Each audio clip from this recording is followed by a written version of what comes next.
नमस्कार। चलिए आज ढाका बांग्लादेश के एक बहुत ही पुराने मंदिर की कहानी जानते हैं। ये सिर्फ एक इमारत नहीं है, बल्कि ये तो उस देश के पूरे इतिहास का एक आईना है। एक ऐसा मंदिर जो बंटवारे और युद्ध के बड़े बड़े तूफानों से गुजरा और आज भी अपनी जगह पर मजबूती से खड़ा है। तो सवाल ये उठता है कि आखिर एक हिंदू मंदिर एक मुस्लिम बहुल देश का राष्ट्रीय प्रतीक कैसे बन गया, है ना सोचने वाली बात। इसका जवाब जानने के लिए हमें इतिहास के पन्ने पलटने होंगे। तो आइए इस सफर पर चलते हैं। सबसे पहले चलिए इस मंदिर की जड़ों को समझते हैं और ये जानते हैं कि ये ढाका शहर की पहचान से कितना गहरा, कितना ज्यादा जुड़ा हुआ है। देखिए, सबसे पहले तो इसका नाम ही देखिए, ढाकेश्वरी। इसका सीधा सा मतलब है ढाका की देवी। मतलब नाम में ही सब कुछ है। और ये कनेक्शन इतना मजबूत है कि माना जाता है कि ढाका शहर का नाम ही इन्हीं देवी पर रखा गया है। तो ये मंदिर शहर की आत्मा का हिस्सा है। अब इसकी स्थापना की कहानी भी बड़ी दिलचस्प है। कहते हैं कि 12वीं सदी में राजा बल्लाल सेन ने एक सपना देखा। सपने में उन्होंने देखा कि देवी की एक मूर्ति जंगल में कहीं छिपी हुई है, ढकी हुई है। तो उन्होंने उस मूर्ति को ढूंढ निकाला और फिर वहीं पर एक मंदिर बनवा दिया। तो देखिए, आधिकारिक तौर पर तो यही माना जाता है कि मंदिर की स्थापना 12वीं सदी में राजा बल्लाल सेन ने की थी। लेकिन कुछ इतिहासकार ये भी कहते हैं कि इसकी जो बनावट है वो थोड़ी पैगोडा जैसी है, तो हो सकता है कि ये 10वीं सदी का हो। खैर, समय के साथ इसमें कई बदलाव हुए, मरम्मत हुई, लेकिन इसका महत्व हमेशा बना रहा। अब कहानी उस मोड़ पर आती है जहां मंदिर ने अपनी पहली और शायद सबसे बड़ी चुनौतियों में से एक का सामना किया, भारत का बंटवारा। जरा सोचिए, एक ऐसी मूर्ति जिसकी पूजा लगभग 900 सालों से हो रही थी, वो सिर्फ पत्थर का एक टुकड़ा नहीं थी, बल्कि सदियों की आस्था, इतिहास और संस्कृति का एक जीता जागता प्रतीक थी। और 1947 में उसे अपनी जगह छोड़नी पड़ी। तो हुआ ये कि 1947 के बंटवारे के दौरान जब माहौल बहुत खराब हो गया और हिंदू मंदिरों पर हमले बढ़ने लगे, तो उस मूल मूर्ति को सुरक्षित कोलकाता ले जाया गया। आज ढाका के मंदिर में उसी मूर्ति की एक प्रतिकृति स्थापित है, ताकि पूजा की जो परंपरा थी वो कभी टूटे नहीं। हुआ यूं कि जो मंदिर के मुख्य पुजारी थे, उन्होंने 900 साल पुरानी उस मूल मूर्ति को हमलों से बचाने का फैसला किया और वो लाखों हिंदू शरणार्थियों के साथ उसे पूर्वी बंगाल से कलकत्ता ले गए।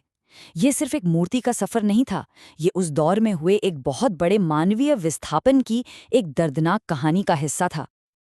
अब कहानी हमें उस दौर में ले जाती है जब इस मंदिर ने अपनी सबसे बड़ी अग्नि परीक्षा दी। ये वक्त था 1971 के बांग्लादेश मुक्ति संग्राम का। 1971 की लड़ाई में मंदिर का 50% से ज्यादा हिस्सा, मतलब आधे से ज्यादा मंदिर पूरी तरह तबाह हो गया था। ये आंकड़ा ही बताता है कि मंदिर को कितनी भयानक तबाही झेलनी पड़ी।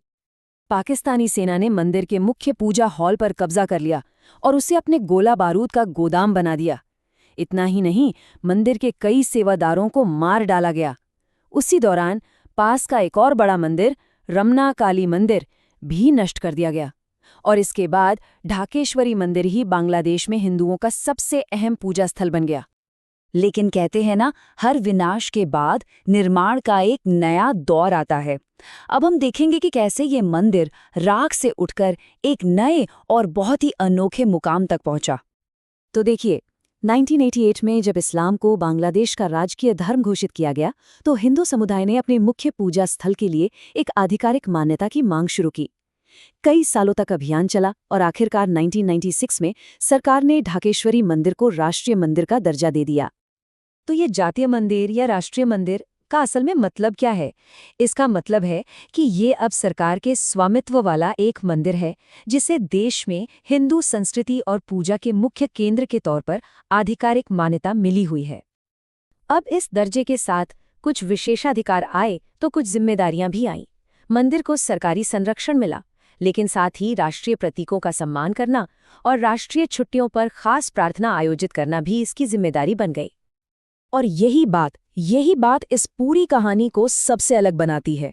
बांग्लादेश दुनिया का इकलौता मुस्लिम बहुल देश है जिसने एक हिंदू मंदिर को आधिकारिक तौर पर राष्ट्रीय मंदिर का दर्जा दिया है। तो ये तो हुई इतिहास की बातें। आइए अब देखते हैं कि आज के दौर में ये मंदिर क्या भूमिका निभा रहा है। आज ये मंदिर सिर्फ एक ऐतिहासिक जगह बनकर नहीं रह गया है। ये ढाका में दुर्गा पूजा और जन्माष्टमी के सबसे बड़े समारोहों का केंद्र है।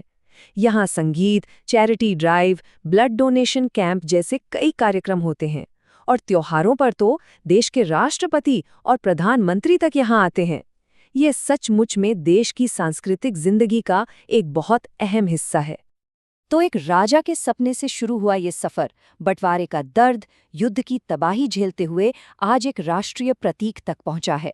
ये मंदिर सिर्फ इतिहास का एक पन्ना नहीं है, बल्कि सांस्कृतिक सहनशीलता और जीवटता की एक जिंदा मिसाल है।